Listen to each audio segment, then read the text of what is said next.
What do you remember? What do you remember most? What's like your biggest lasting impression of Sandy? From Sandy, when you guys called me in to come. No, for real. When it was all hands on deck. Because that was back at the time you were working primarily weekends. I was doing weekends. I was in acting school during the week, paying attention, you know, doing my thing, and I was like, all right, this storm is pretty good. Yeah. I remember you and Brian Bennett. It was at the time. They were like, gee, we need some hands, and I came in. That was the most. I never felt that like urgency. The urgency. Yeah. I never felt that anyone. I was like, oh, I need to help people. It was powerful for me, man. I was quite young at the time. It was important. You know, that mattered. I was a baby. I mean, for weather. Obviously, it was 10 years ago. Yeah. That was for me, man. How about you? What about you? For me, I'm sure there's a lot, dude. The biggest, you know, I've got a bunch of images in my head. One of which is I remember part of our management team came in here after the landfall. It was after we had made landfall. And you know, he says, it's a bust. Yeah. Oh my God. Yeah, and you know, I remember at the time being in this office and just saying, you gotta wait till the high tide cycle. And then the burning image in my head is of Elise being out at the Battery Park Tunnel. For a visual, nothing compares to that. That was crazy. It looked like the Colorado River. Well, I have to tell you this. I'm glad we shot it when we did, because just moments after we started talking, they cut more power. So we are almost in the dark here. The only lights on this block from the camera and the CBS2 mobile weather lab. Just take a look. I mean, just darkness here. We had dozens of people who had come by to take a look at this before. They've obviously left because it's difficult to see. We're going to zoom in though and see if you can kind of make out. Certainly if you can't see it that well, you may be able to still hear the water is running on the Manhattan side of the Brooklyn Battery Tunnel. It was just unstoppable water. It was wild. Yeah. It was wild. I mean, it looked like the rapids. But then that picture of Elise standing there, because remember, until it crests over the walls, I mean, some wind, some water. Some wind and some water. But we had talked about how this was going to be a storm about the surge more than anything else. And man, when that thing really came to fruition, and I know. Oof. I know. I remember the 10, 12, 14 feet of surge, all those numbers. We were like, I think there's kind of like, if you can't see it, it's hard to believe. You're skeptical. You're skeptical. Of course you are. And talk about meteorology 101, you're always skeptical. We deal in skepticism. I mean, the models put an idea out, and we use our judgment to our best ability to guide people, you know? And that was when you're like, when you're seeing 11, 12-foot surges, and that was the first time I saw that. I mean, maybe you haven't. Well, no, George, up here, who saw that, ever dude? seen that Who before? saw 12 feet up in the Northeast? It was ridiculous. And you're like, that's gonna ruin things because New York is an island, and you're just. I think that sort of like overtook. It was wild. It was so wild. Then I remember this whole idea of getting the message out. Okay, because there came a time when the alarm bells were going off in our heads, right? For sure. And basically, this was a storm that shouldn't have happened because there were so many things that had to happen perfectly in place in order for it to be the monster that it was. Agreed. I mean, you take a storm. Remember how late in the year it is. I mean, it's like around. It's super late. Around October, right? Super late, around Halloween. But that storm has got to, in order to maintain its strength, it's got to follow the Gulf Stream like a magnet. Yeah. Which it did. It did. Right? It did. And then, see, I pulled up an old track on it so we could take a quick little look at it. Well, like, obviously, historically, hindsight's 20/20, but you know, like you're saying, right? Come through Bahamas. Tropical system. Tropical system. We've seen it 1,000 times, right? I mean.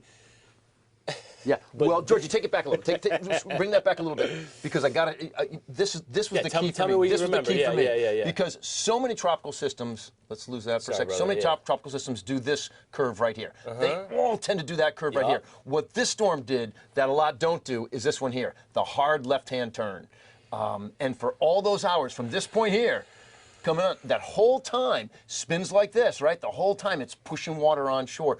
Once it made that left-hand turn, that's when I started getting a little nervous. Right now, we believe the landfall is going to be around Cape May, New Jersey, maybe a little bit to the north. This shouldn't have happened. This should not have happened atmospherically. It's incredible that this broke through the front. I don't know. It's oh gosh, it's George, wild. You talk about like how it shouldn't have. It shouldn't. The jet stream shouldn't have fold back on itself. It went underneath itself, closed off, and cut inland, and really devastated the tri-state. And it wasn't like it came up Broadway. It doesn't have to. This is this simple map is really perspective bearing of how strong it was. What's crazy about this map that you put together here, G?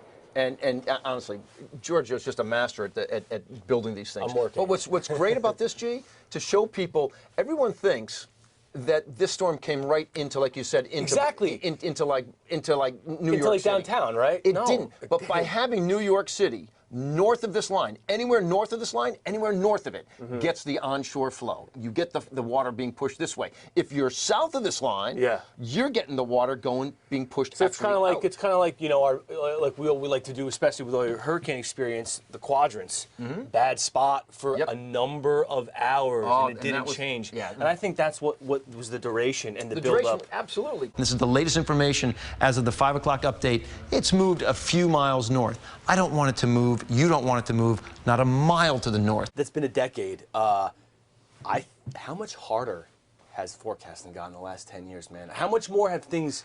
I feel like things have been changing quicker. No, they have been changing. Look, there's no question. Is it just because like this kind of just opened up our eyes to the sort of different things, or is it the maps getting better? I don't always know. I've told you the story in the past that when I was working, spending my time down at the National Hurricane Center, Max Mayfield was the director at the time, and one of his top 3 concerns was for New York City. It's crazy. And I'm like, well, Max, New York City doesn't get a lot of tropical activity.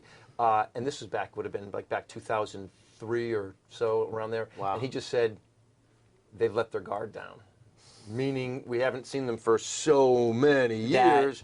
When it hits, hits, it's not going to happen. It's not going to happen. And I hate the fact that Max was right. But it just shows he really is. We want to be wrong. You want to be wrong on storms like this. Oh, let me tell you something. When we put our forecast out, I wanted nothing more than to be dead wrong on this. And look, let's be real. And you and I both know this is a science, but it's an inexact science. Yeah. And we do the best we can to give everybody an idea of how this is all going to work out.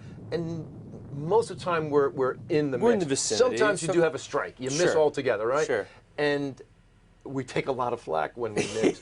And we take it from our boss. We take it from the public as well. This is one that I wanted to be dead wrong on. Because first of all, look, I'm protecting my own family, but I'm also protecting our people out there. How does that play? Because like, look, I make the graphics. We talk stuff, but you know, you are the voice of it. So you have a family, you own homes. Oh gosh. How did this play into your sort of forecasting psychology? The hardest news I've ever had to give the viewing public was what I thought Sandy could do.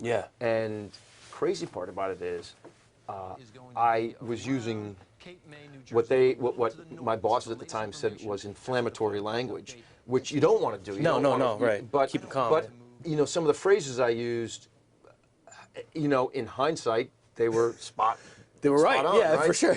But I guess you do have to temper it, because I remember telling some people, said, look, if you haven't evacuated, please evacuate. I'm telling you, portions of the Jersey Shore will not be there after the storm. And sure enough, portions of the Jersey Shore were redefined, I guess. They moved a portion of the boardwalk out of the way. They had some payloaders that they had brought down on the beach to kind of bring some of the burns up and also get some of the heavy equipment out to help protect this.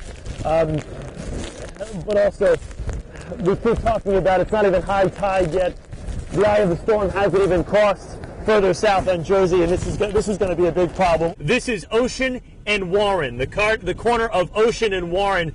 And if you can see in the distance, it's a little bit difficult. Our lights don't project that far, but that is the ocean waves crashing onto the barrier right on the other side of the street. I don't want to get too close, but you can see the spray. At that point, it's like, I have a responsibility. And biggest responsibility that has ever fallen on our plate. I think so. I think that's why it's you know, it's definitely a little triggering too. You know, a little bit like when you hear it, it's like we know that around here. Places were devastated. I mean, I think we did a story not long ago. How about residents in Breezy Point still aren't fully recovered? Oh, they're still not a decade not later? back to where they need to be. It's crazy. And yeah, my gosh, 10 years. This idea of it happening again. Yeah, that's hard. That's hard to try to talk about threading that needle so far out. I mean, you know? that's a great way to phrase it. Threading a needle. That's exactly what it did, dude. It really. All of those elements had to just be perfect for it to be the monster that it was. We're just getting these devastating storms. Consistently, a little more regularly. More consistently. Didn't we just make a map not long ago about Cat 5 hurricanes? Yeah. And you could see the frequency started to become a little more frequent as you get closer No, because you're right, because Cat 5 used to be just like 30, 40 years, oh man, right? it was whoa, Cat 5, you know, and now It seems like we get them almost once a year. You're talking now, I'm not about saying they necessarily make landfall, but it seems like they intensify to that, which just goes in line with the fact that, look, don't even get me started on global warming or climate change or anything like that. But I will say that's another episode. It's another. It's a whole other episode. An hour-long special. But the fact is, you can't argue that things are warming. I mean, all you do is look at numbers. It's getting warmer out there. As things get warmer, it gives more fuel for these storms, and they get stronger. So the hope is. How about this? The hope is that we never have to deal with something like this ever again. Unfortunately, we can't guarantee that. We can't guarantee that. There's no guarantees in this business. No.